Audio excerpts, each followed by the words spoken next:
बहू, अरे कहाँ मर गई? क्या हुआ माँ जी? आप सुबह सुबह गला क्यों फाड़ रही हो? अरे बहू, सुबह के 9 बज गए हैं और तू अभी तक सो रही है। घर का काम काज नहीं करना है क्या? देखो माँ जी, मुझे रात को 2-3 बजे तक नींद नहीं आई थी, इसीलिए थोड़ी सी नींद खुलने में देर हो गई। क्या हुआ बहू, तुझे रात को 2-3 बजे तक नींद क्यों नहीं आई? कहीं तेरी तबीयत तो खराब नहीं है? नहीं माँ जी, मेरी तबीयत पूरी तरह से सही है, मुझे कोई परेशानी नहीं है। तो फिर तुझे रात को 2-3 बजे तक नींद क्यों नहीं आई? कहीं मोबाइल तो नहीं देख रही थी? रुको माँ, मैं बताता हूँ। क्या हुआ था? जल्दी बता बेटा, कहीं तुम दोनों की लड़ाई तो नहीं हो गई? नहीं माँ, हमने रात को सोने से पहले पंखा चलाया था, पर पंखे की ठंडी हवा आने के बजाय ऐसा लग रहा था जैसे लू चल रही हो। तो तुम लोगों को कूलर नहीं दिखाई दिया क्या? उसे चालू कर लेना चाहिए था।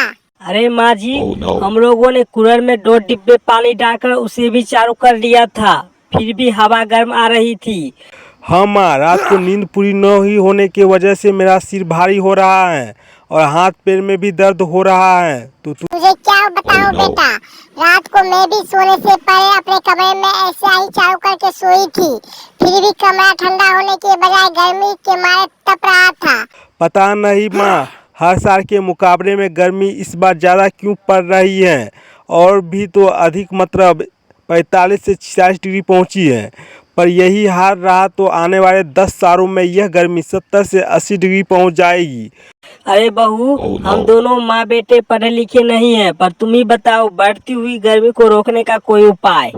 माँ, रहने वाले मनुष्य, जीव जंतु और पेड़ पौधे सभी भयंकर गर्मी से जलकर राख हो जाएंगे। हाँ माँ, बिल्कुल सही बोल रही है। तुम ही बताओ, ऐसा क्या करें जिससे बढ़ती हुई गर्मी को रोका जा सके। देखो जी, ज़्यादा पुरानी नहीं, आज से 10 वर्ष पहले की बात बताती हूँ।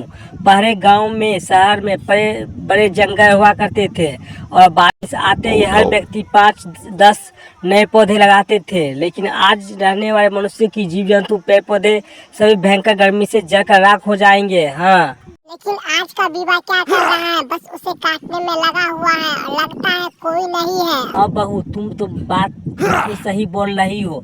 प्रतिदिन चंद पैसों के लालच में आकर लाखों करोड़ों पेड़ों को कटवाया जा रहा है और खेत बनाया जा रहा है, लेकिन लगता है कोई नहीं चाहता है कि ये पेड़ पौधे धरती माँ की संतान है और कोई भी माँ अपनी आंखों के सामने अपने लाल को मरता हुआ नहीं देख सकती।